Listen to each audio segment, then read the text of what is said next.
paradigm has shifted. The world is accelerating.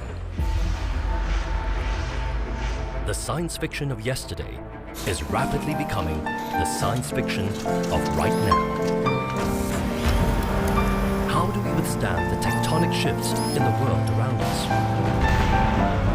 How does a society thrive when the world economy is undergoing constant disruption? How do we continue to learn when information is moving at the speed of light? There are places that are ahead of the curve, cities building the tools for tomorrow. We want to create innovations that have a real-world impact. One day, Singapore could be self-sustained in food production. You're looking at the development of Singapore 40 years ahead of time.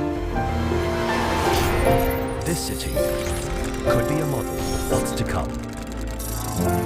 This is the city of the future, Singapore.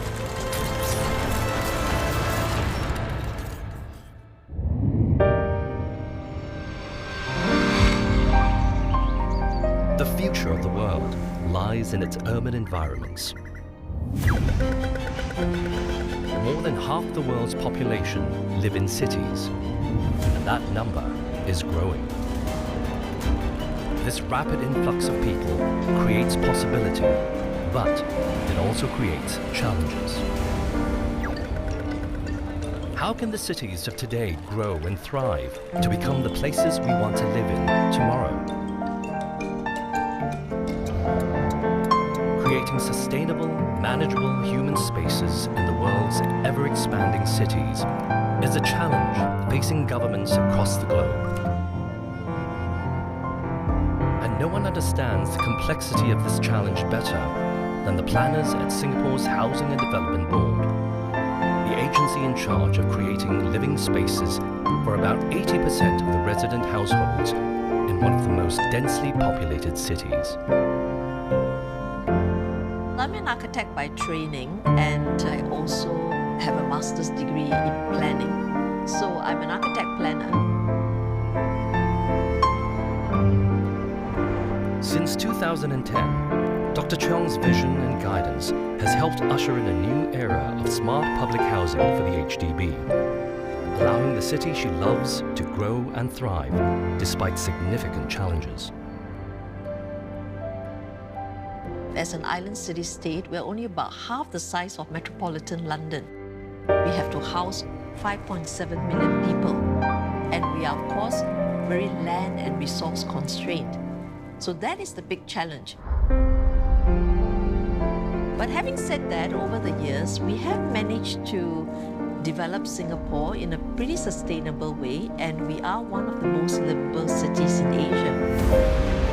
When Dr. Cheong was a little girl, Singapore was a vastly different city.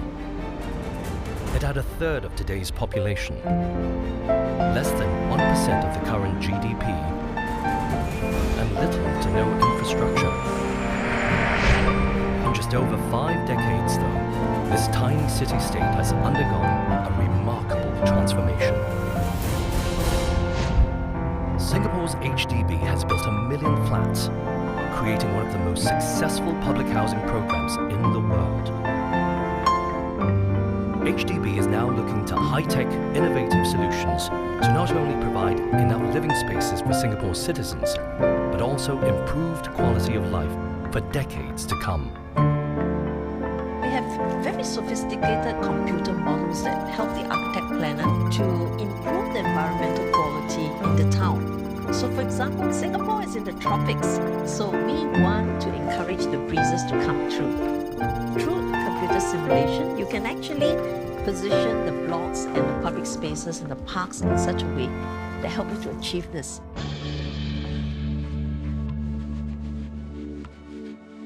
Singapore does very long-term comprehensive planning, and that is very important. You are looking at the development of Singapore 40 years ahead of time. And this is important because it ensures that we have sufficient land safeguarded to meet all our development needs. Singapore is planning decades ahead.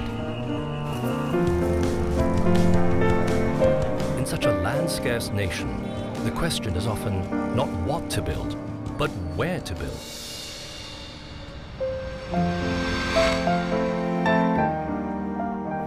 Singapore's Urban Redevelopment Authority is in charge of identifying the future needs of all Singapore's land. It's the kind of challenge that draws in the adventurous and the curious. I'm very much an urban person. The city is close to my heart, and even more so having worked in detail on the plans over the last 20 over years. For Andrew and the URA, sometimes that work means creating land for nothing, a process known as land reclamation. Since independence in 1965, Singapore has used reclamation to increase its land mass by about 23%. One of the most striking examples of this, and perhaps a vision that cities across the world may adopt, is Singapore's Marina Bay, a vast engineering project that has been decades in the making. When I first started work with URA, Marina Bay was just a vacant tract of land. It was only maybe 10, 15 years ago that we actively started development of the area. Andrew was part of the team that drew up the plan for Marina Bay and translated it into reality. Its development dramatically increased the footprint of Singapore, but it was designed with the needs of its citizens in mind. The traditional central business district just comprises of office space, then is only used 9 to 5 days a week. So as we planned Marina Bay, we've also looked to bring in complementary uses. So the idea is you create a mixed-use precinct, then the activities carry on 24/7, 7 days a week. To make the round-the-clock Marina Bay model work, the URA needed infrastructure. In land-scarce Singapore, that meant going underground, using precision-designed layers of essential services, including water and electrical tunnels, pedestrian and commercial spaces, transportation infrastructure like highways and subways, and even telecommunication superhighways. These hidden underground systems have been designed to meet the needs of Singapore for the next 50 years. But some in Singapore are looking beyond that, already imagining the cities of the far future. I actually think that the future of Singapore is not just about increasing the density around transportation nodes of activity. I actually think it's about exploring air rights as well. Jason Pomeroy has grand visions for his city. The award-winning architect of Singapore's first zero-carbon house, the Bee House, his designs are pushing the boundaries of how Singapore might look more than 50 years from now. Think about creating structures over roads, over motorways, topping up above existing structures. The rooftops today might be sky gardens of recreation. If cities expand upwards into the skies, conventional methods of road transportation may no longer be effective. Perhaps the future of urban transportation will play a major part in shaping the way we live. And then all of a sudden you're going to need to think about how to get people up there. You know, if you were to fast forward 50 years from now, we already see drone technology becoming so advanced. Why are we not sticking people into those drones? Again, a bit like Blade Runner. All of a sudden, your sky courts, your sky gardens, even your private terraces to your condos is actually a landing platform for your own personalized drone. Though the idea of us flying to work may be decades away, drone technology is advancing rapidly and could become integral to the evolution of transportation in the cities of tomorrow. In Singapore, the government has thrown its support behind an advanced program to test the limits of drone capabilities in the world's rapidly expanding urban environments. Yeah, we will release the drone. Skyways is Airbus's project that is exploring this urban air delivery domain, or basically cargo delivery with drones project.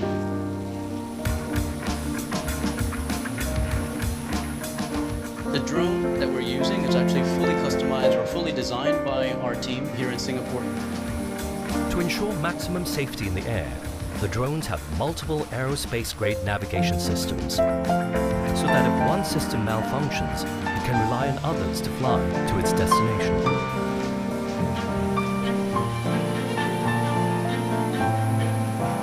The packages that we can deliver by design today is up to 4 kilograms.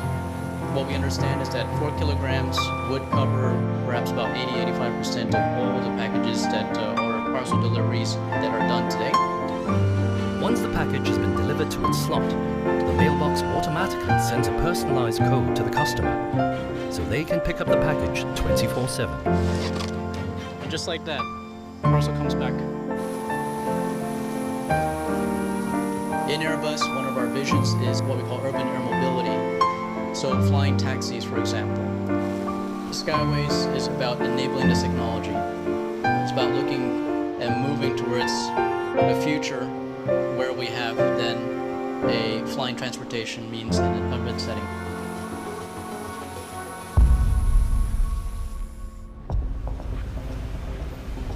Singapore innovators are imagining and experimenting the what's next for urban travel.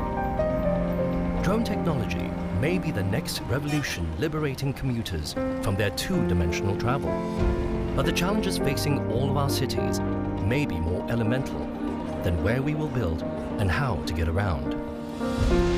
Providing food and water for the millions of people that will pack into our urban environments could be the biggest challenge yet.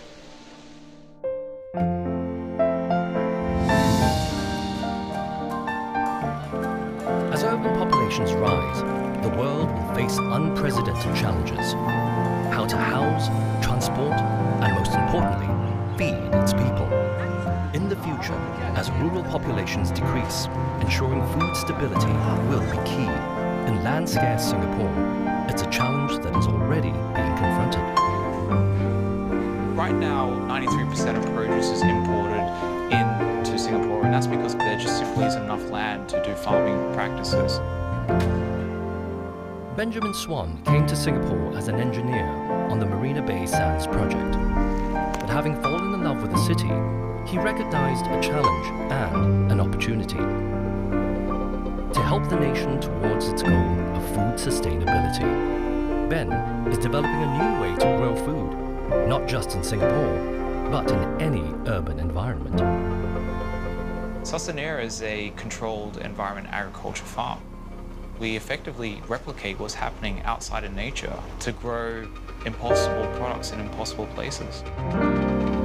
Singapore is a trailblazer in this technology, having opened the world's first commercial vertical farm in 2012.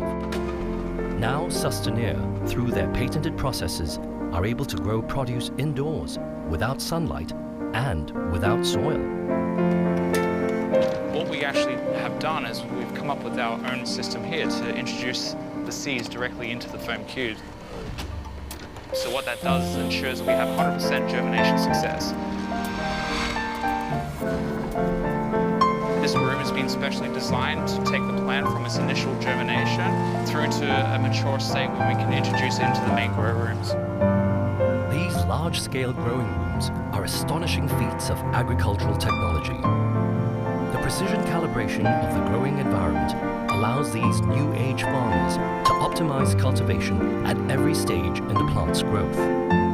We control the air temperature, the humidity, the light durations, the light wavelength. We control the dissolved oxygen in the water as well as the carbon dioxide saturation in the air. In these closely monitored growing rooms, Sustainera is creating food history. First ever Singaporean grown strawberries. We're actually growing 3 varieties in this room. What we've learned through controlled environment agriculture, we can actually emphasize certain characteristics of the plant. So without using GMO, we can make our kale softer. We can actually make it sweet. A lot of the Singaporeans don't like their products to be bitter. So we took it into our R&D lab, and what we found was by manipulating the air temperature and humidity and also the wavelength of light and the growth cycles, we were able to create this great product that we're growing today. Not only is this farm able to produce vegetables perfectly calibrated for Singaporeans, but the techniques could provide vital farming areas for the densely populated cities of the future. Traditional land farming grows produce outside on a flat, linear area. Sustainier's system grows food inside in any building, expanding agriculture's footprint up into the sky. So what vertical farming means for places like Singapore that has very little or has land scarcity is that we can leverage buildings to grow product, and with the efficiency that we have within our footprint, we believe one day that we could actually produce enough produce indoors to sustain Singapore's demand. Fresh, available food will be a necessity in our cities, not only to feed citizens, but also to keep them healthy. As populations age and the incidence of diabetes continues to rise across the developed world, Singapore, like all cities, needs to encourage its citizens to eat smart and well. We wanted to deploy food and beverages as a tool to manage. It could be health, it could be wellness, it could be performance, and of course also for fitness as well. Believe it or not, these colourful sculptures are edible. They are the creations of Dr. Lee Man Wai, a scientist at Singapore Polytechnic's Food Innovation and Resource Centre. Using the latest breakthroughs in technology, she is creating food tailored to the exact caloric and nutrition needs of Singapore's senior citizens. We wanted to look at personalized nutrition for a target group of people. So what we started off is basically looking at people with different lifestyles, or otherwise looking at people with different health conditions. To realize her vision, Dr. Lee collaborated with bioengineer Mark Wong to build a piece of wearable tech that can monitor a person's nutritional requirements. What we have developed here at Singapore Polytechnic is what we call the InterSense system. It's a form factor of a watch. The app, it's pulling data from the wearable. So this data can then be fed to algorithms to compute specialized individual nutrients that are customized for the individual. So a 3D printer could then use this data and print out the appropriate nutrient values suitable for that individual. Dr. Lee's system is one of the first of its kind in Singapore, and perhaps the world, to pair wearable tech with 3D printing to create food with personalized nutritional values. This particular printer actually has a beautiful way of allowing us to customize nutrition. So there should be probably a chicken rice that is actually high in calcium, some that is actually good for potassium and different types of vitamins and minerals that is custom. While still an experimental prototype, the potential is staggering. This jelly packs a punch with the necessary nutrients for optimizing health and even preventing diseases. With greater sets of data from each individual, we can now create a whole library or database and identify trends by using machine learning or using AI. So that is extremely powerful in the near future to be able to predict potential health issues and mitigate those health issues in population centers before events occur. Through imaginative planning and technological innovation, Singapore is finding new ways to house and feed its growing population. But perhaps one of the biggest challenges facing any global city will be ensuring a constant, safe supply of that most precious of resources, water. Singapore currently uses 2 billion litres of water a day. The most efficient source of fresh water is rain. And to capitalize on this resource, the nation is crisscrossed with an extensive network of rivers and canals that channel every last precious drop of rain into 17 storage reservoirs.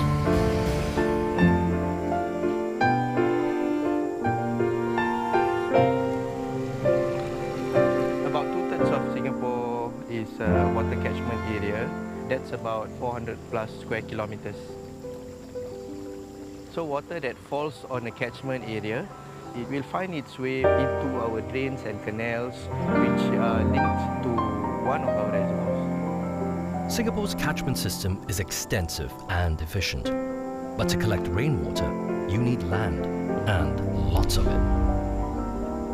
Singapore is a small island, so we are limited in terms of the catchment area that we have. And also now with the changing weather patterns, the water coming from rain, it's a bit unpredictable. So we've moved on to more weather resilient water sources like desalination. As the world warms, every city will need to find fresh solutions to provide their citizens with clean water. In Singapore, the Public Utilities Board is already looking to the future, experimenting with new techniques to push the water potential of the little red dot. Looking ahead, our cities need to overcome a variety of challenges. Rapid urbanization will present problems of growth, housing, and food sustainability. But none may be more crucial than the access to fresh water. Singapore currently imports about half of its daily water requirement. In the next 3 decades, though, the aim is to ensure water sustainability. To do so, planners are looking to a resource the island nation has in abundance: seawater.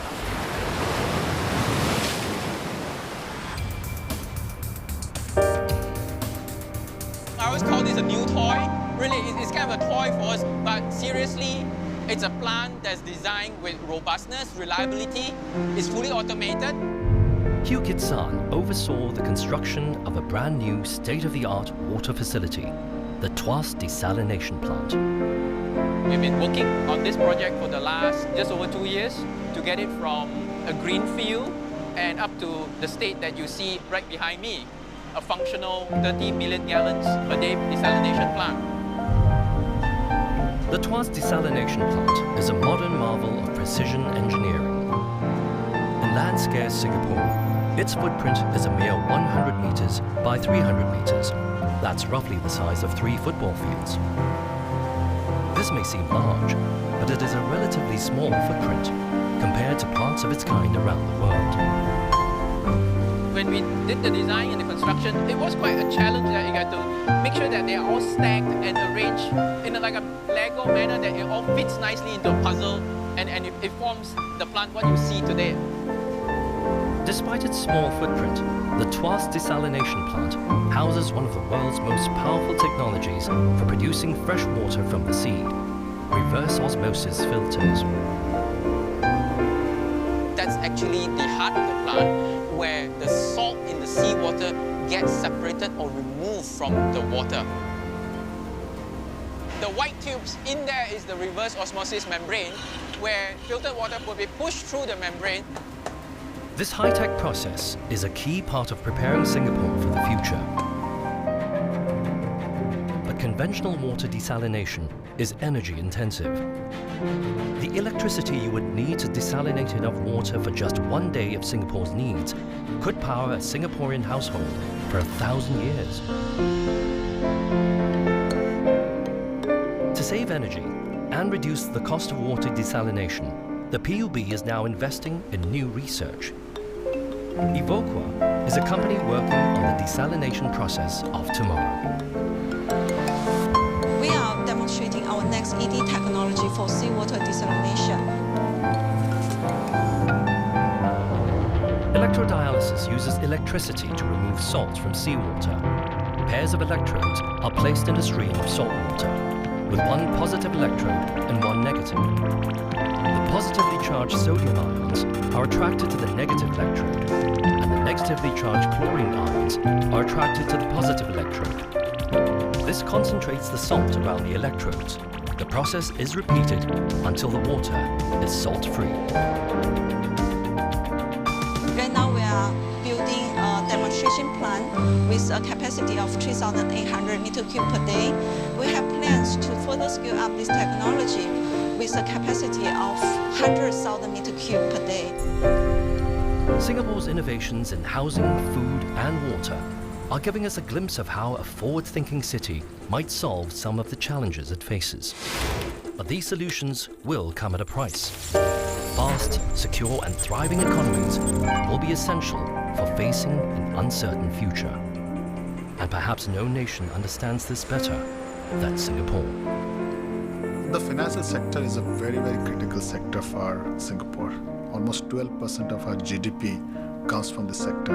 So you understand how critical for us to ensure that this sector is a vibrant sector, it is competitive, it attracts the best possible ideas.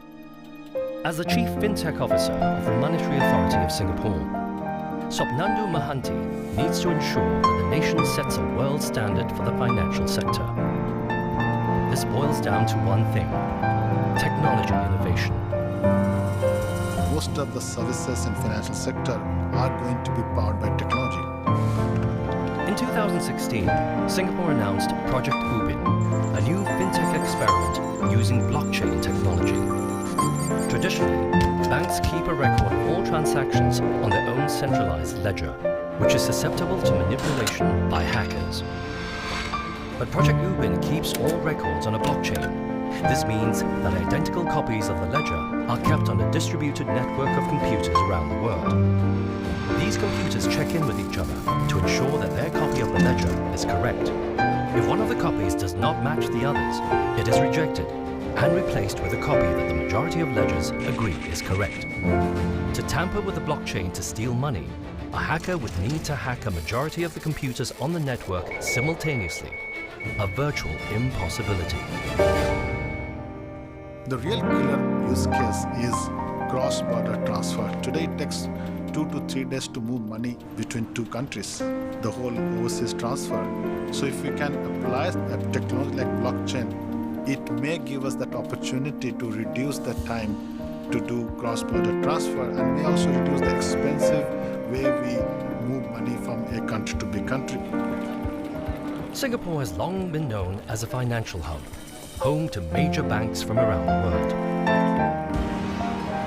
With Project Ubin, Singapore has ensured that it will stay ahead of the pack when it comes to fintech.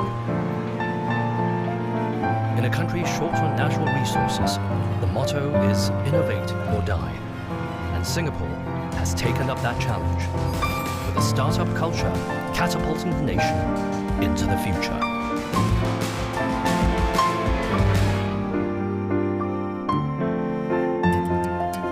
Ideas are one of the intangible resources that power cities. Singapore has capitalized on the nation's creative DNA to support and usher in a new wave of innovative companies. One of the biggest startup hubs is ST Engineering's tech incubator, InnoSparks. We are focused on solving some of the urban challenges, particularly solutions in smart cities as well as health tech.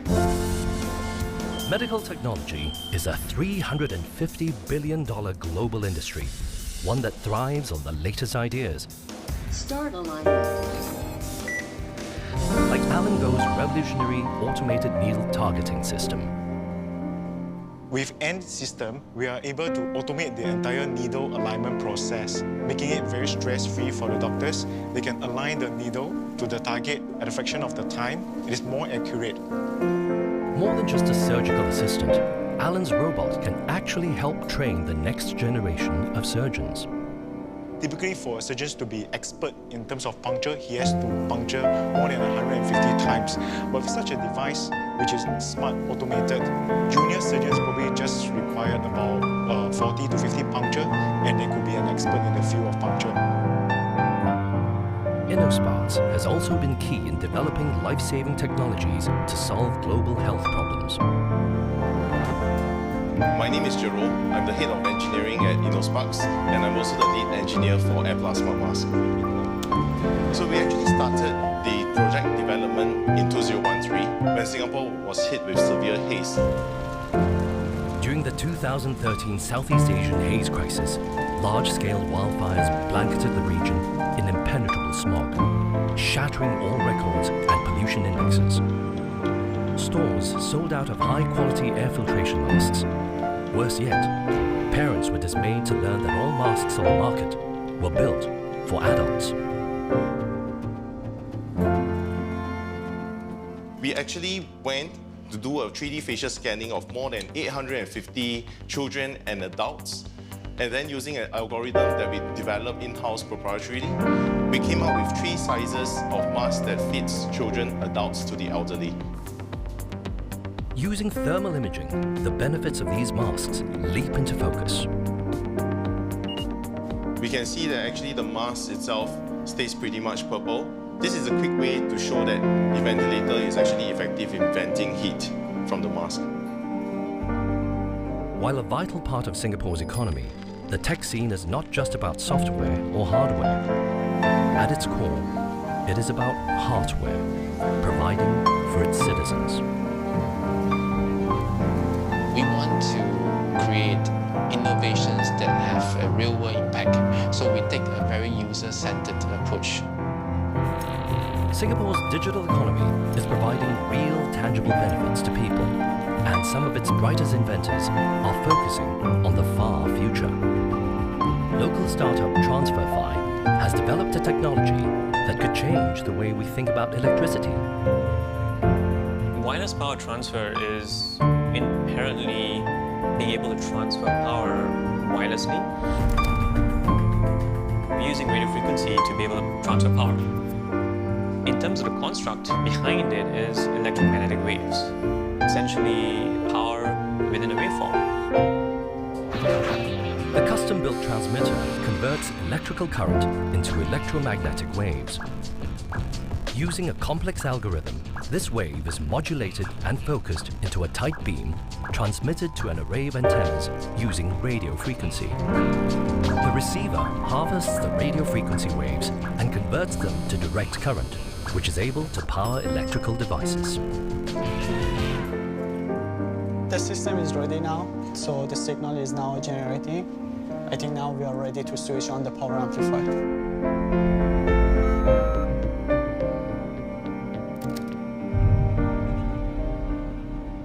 T5 logo there, it's on now. It switches on without any wires tethered to it, no batteries, nothing. It's all power through air. This simple demonstration gives a hint of the enormous potential of the system.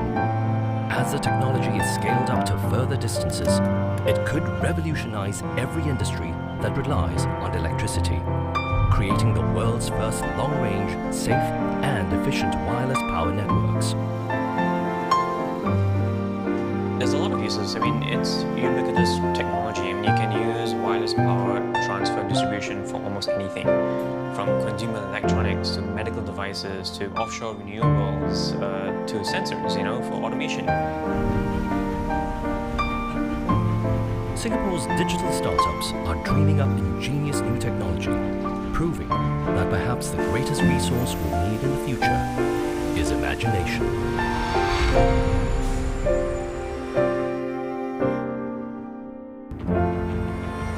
In tomorrow's super-connected smart cities, every aspect of our lives could be affected by the constantly changing world of digital technology.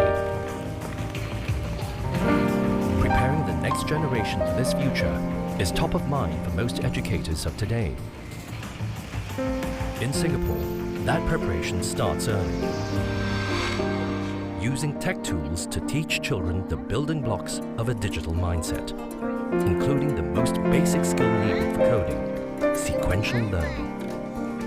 Sequential learning, it seems easy for us adults, but it's actually not easy for them at all to know who comes first and who comes next. Alright children, we're going to go over there.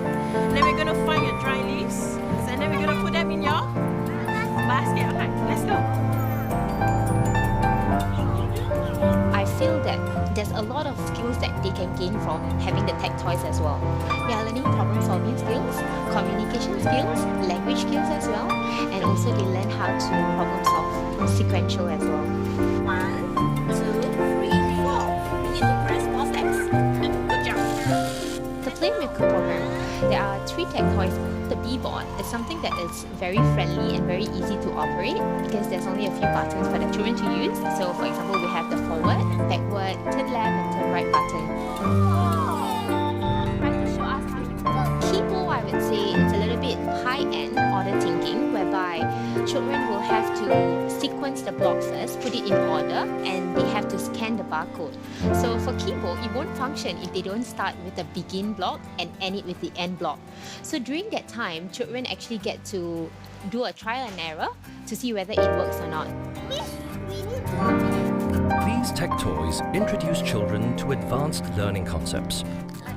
In doing so, they are arming future generations of Singaporeans with the skills necessary for computer programming and literacy, without exposing them to too much screen time. This dynamic new approach to education is of critical importance for parents, helping to prepare their children for the workplaces of the future. I've got 3 boys. They are 12, 11, and youngest is 4. Since I'm in the finance line, the current way to go is the fintech. The concern for how my kids are going to cope with the new change in their career paths has always been there. Definitely, I feel these tools will actually help children to prepare in the workforce in the future because we are actually building the foundation. For example, the foundation of language, the foundation of problem solving, the foundation of communicating with people. Tech literacy is not just a challenge for newer generations. As populations around the world age, the need to become digitally literate cuts across all age brackets. Singapore is tackling this problem head-on with proactive efforts to provide tech education to all its citizens, ensuring none are left offline. 现在科技发达，好像我们老一辈的老年人心理上觉得说赶不上。3年前我孩子给我这个智能手机，我基本上不会用，就是打电话而已。 Mr. Tan's journey to digital fluency came at a clinic held by Singapore's Info Communications Media Development Authority. 如果从这个 WhatsApp 的简讯可以转到这个国外啊，或者是这个微信里面，用微信也可以转回这个 WhatsApp 这里。我也可以打电话去国外跟朋友聊天。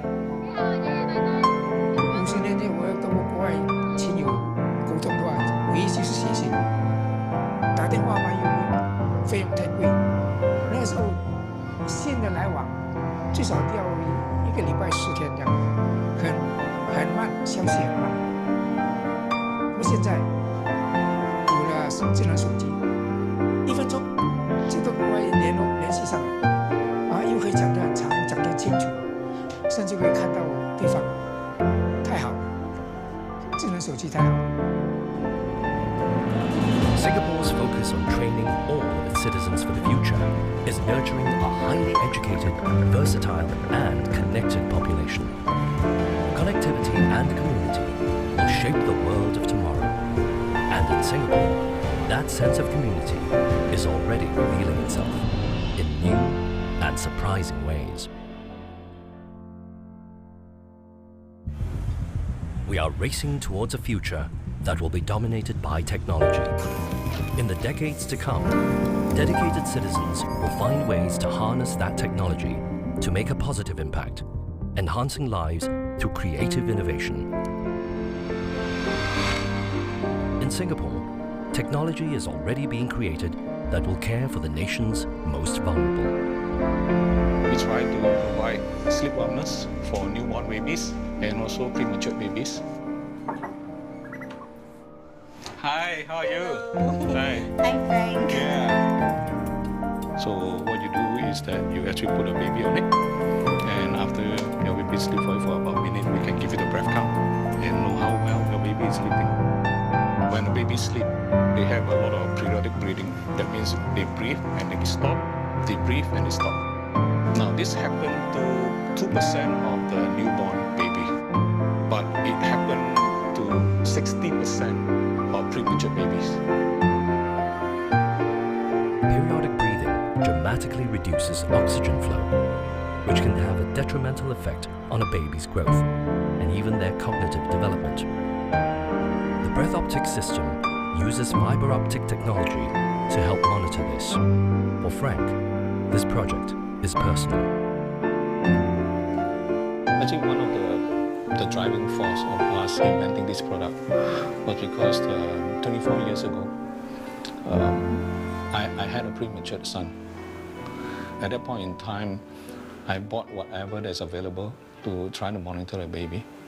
And actually for 1 month, me and my wife did not sleep in the same room because we took 12-hour shift to stare at the baby. So we took turns to look after my son for a while. So when we were able to use the optic fiber technology to create such a sensor, we really know what we want because I was in that position before. And your son is okay now, right? Oh, my son is perfect now. He's alive and kicking and well.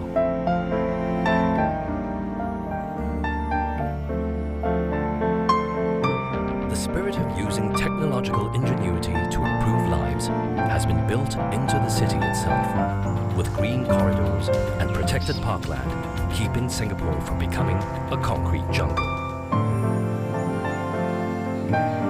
In its efforts to conserve and protect its status as a city in a garden, NParks is employing the power of technology. So one of the tools that we use is called the SG Bio Atlas app. It's a free citizen science-based app where everybody can download and you could record all the things that you see in Singapore. It could be at your park, it could be in the forest in Singapore. And using this data, you can develop some conservation or management strategies where we could conserve certain habitats or protect certain green spaces. The app is empowering Singapore's citizens to play a meaningful role in the conservation and protection of the city's incredible biodiversity.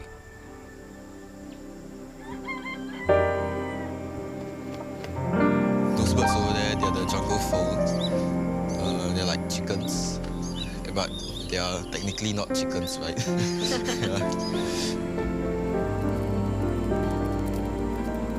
I'm a working mom. In the daytime, we'll usually be working, and by the night time, I'll be probably down on my couch and watching television. I spend most of my time on the phone watching YouTube, playing games. Not only is the Citizen Science Program helping NParks maintain Singapore's rich ecosystem, but also helping people build connections with green spaces and each other. Singapore is a scarce of land, so what we need is to preserve what we have now, and using the technology, we are able to provide feedback to National Park Board on the species that we still have in Singapore.